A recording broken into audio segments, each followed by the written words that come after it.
बड़े डेटा रहे सर, लेकिन सिंस आपने ट्रम्प साहब का जिक्र किया, अमेरिकी मार्केट्स का जिक्र किया, ये ट्रम्प साहब तो फिर से अपने चीन के ट्रेड डील को लेकर यू टर्न में आते हुए दिखाई दे रहे हैं। प्लस पूरे अमेरिका में हम देख रहे हैं ये नो किंग प्रोटेस्ट है, ये पूरा उमड़ पड़ा है। सर आपने क्या क्या ऑब्जर्व किया ग्लोबल मार्केट में? देखिए, ट्रम्प साहब का हाल है ना, वो वैसा है। भारत में एक बड़ा खूबसूरत शहर है जिसका नाम है सूरत। वो है बड़ा खूबसूरत। एक ज़माने में बड़ा अच्छा नहीं हुआ करता था, गंदा सा हुआ करता था, लेकिन अब काफ़ी खूबसूरत हो गया है। बड़े बड़े रोड्स, फ्लाईओवर बन गए हैं, अच्छा हो गया है। तो वहाँ पे मुझे कुछ समय बिताने का मौका मिला था और मैं वहाँ देखता था कि वहाँ के ऑटो रिक्शा ड्राइवर्स जो होते हैं ना, वो जरूरी नहीं कि अगर आपको राइट का सिग्नल दे तो राइट में जाएं, वो लेफ्ट में भी जा सकते हैं। ठीक है। और ज़रूरी नहीं कि वो सिग्नल इंडिकेटर दे, इंडिकेटर तो वो कभी दिखाते नहीं। उनका उनका सिग्नल के साथ टांग निकालते हैं वो बाहर नीचे से। मतलब टांग से आप अंदाज लगा लीजिए कि लेफ्ट या राइट किधर, लेफ्ट में जाना है, लेफ्ट की टांग निकालेंगे, राइट। ये ट्रम्प साहब जो है ना, वो सूरत के ऑटो रिक्शा ड्राइवर की तरह है।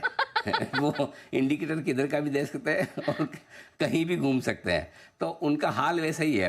वो कभी भी कुछ भी बोलेंगे, किधर भी बदल जाएंगे। कहेंगे एक तरफ बोलेंगे मुझे रूस से प्रॉब्लम है, दूसरी तरफ वापस रूस के साथ उनका प्रेम नजर आएगा।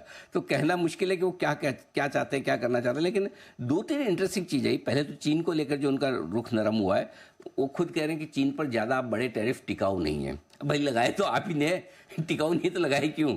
ठीक है। 2 हफ्तों में शी जिनपिंग से मुलाकात करने का उनका इरादा है। कह भी रहे हैं कि चीन ने मुझे मजबूर किया कि ज़्यादा टैरिफ लगाऊं। चीन हमेशा बढ़त की तलाश में, पता नहीं क्या होने वाला है। मुझे उम्मीद है जिनपिंग से मिलने के बाद से ठीक। वो थोड़े से मतलब अभी आजकल है ना, वो निराशा टाइप वाली बात करने लगे हैं ऐसा। अच्छा, इधर वाइट हाउस में उनकी मुलाकात हुई है जेलेंस्की से। जेलेंस्की को बोलता कि रूस की बात मान लो नहीं तो बर्बाद हो जाओगे। अब भाई चाहते हैं, जेलेंस्की को बोल रहे हैं अरे रूस तो माने। जेलेंस्की के मानने से क्या होगा? जब तक जो आक्रमण कर रहा है वही मानने को अगर तैयार नहीं है तो ये सारा है। अब ये सब चीज़ें तो हो गई। अब मज़े की बात क्या है, अमेरिका में चल रहे हैं बड़े बड़े आंदोलन एक साथ। न्यूयॉर्क, वॉशिंगटन और कई सारे बड़े शहरों में है ना, सब लोग है ना ट्रम्प साहब की तानाशाही के खिलाफ रोड पे उतरे हैं। नो किंग्स करके एक कैंपेन चल रहा है वहाँ पे। नो किंग्स मतलब भाई ऐसे राजा की तरह बिहेव मत करो कि मैं सर्वे सरवाऊँ, जो मेरी मर्जी होगी वो बोलूँगा, जो मेरी मर्जी होगी करूँगा। देखिए अल्टीमेटली ऐसा थोड़ी कि अमेरिका वाले लोगों में दिमाग नहीं है। कम या ज़्यादा हो सकता है, हमारे जितना ना हो वो एक अलग बात है, लेकिन है तो सही ना।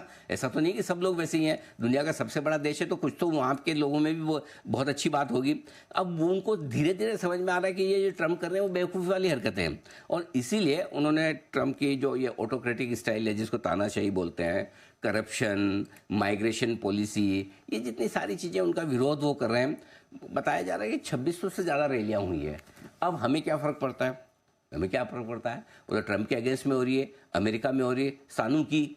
लेकिन हमें फ़र्क ये पड़ता है नेहा जी कि जितने ट्रम्प अपने घरेलू मामलों में उलझे रहेंगे ना, उतने दूसरों पे थोड़ी सी है ना वो उनकी जो वक्र दृष्टि है, जो हमें ऐसे घूर के टेढ़ी नज़र से देखते हैं, उस पर असर पड़े। देखो कोई भी लीडर अगर अपने घर में, अपने देश में कमज़ोर होगा तो उसकी ग्लोबल पोजीशनिंग कमज़ोर तो होती है, इसमें कोई डाउट नहीं है। और अगर ट्रम्प की पोजीशनिंग अमेरिका में थोड़ी कमज़ोर हो रही है तो वो एक तरह से डायरेक्टली इनडायरेक्टली हमारे लिए ठीक है। फिर वो चाहेंगे कि यार मैं घर में भी दुश्मन बनाऊं, बाहर भी दुश्मन बनाऊं, ये ठीक नहीं है। तो कहीं कहीं कोई न कोई मोर्चा उनका कमज़ोर पड़ता हुआ दिखेगा। सो ओवरऑल मैं तो इसे पॉजिटिव मानता हूँ, नेगेटिव नहीं मानता।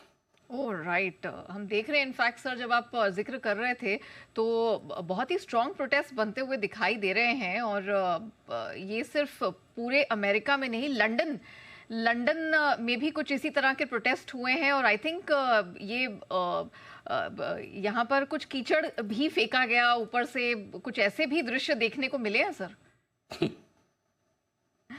हाँ बढ़िया है, चलने दो। देखो good visuals, enjoy, have fun. और क्या है, देखो क्या है, ऐसा नहीं है। हमारे यहाँ कुछ प्रोटेस्ट होते हैं, कुछ ऐसे होते हैं तो बड़ी बड़ी खबरें बन जाती है, दुनिया भर के मीडिया दिखाते हैं। सब जगह बस जनता कहीं भी कुछ भी किसी भी तरह के प्रोटेस्ट कर सकती है। अब ठीक है, ऐसा तो नहीं होगा कि अमेरिका में नेपाल, श्रीलंका और बांग्लादेश जैसे प्रोटेस्ट होंगे। ये भी कम नहीं है जो हो रहा है। मतलब कीचड़ वीचड़ फेंकना, करना, ये सब चीज़ें हो ही रही है वहाँ पर भी। चलिए, तो अमेरिका को तो फिलहाल अमेरिका और ट्रम्प साहब के हवाले छोड़ते हैं, लेकिन सर हमारे मार्केट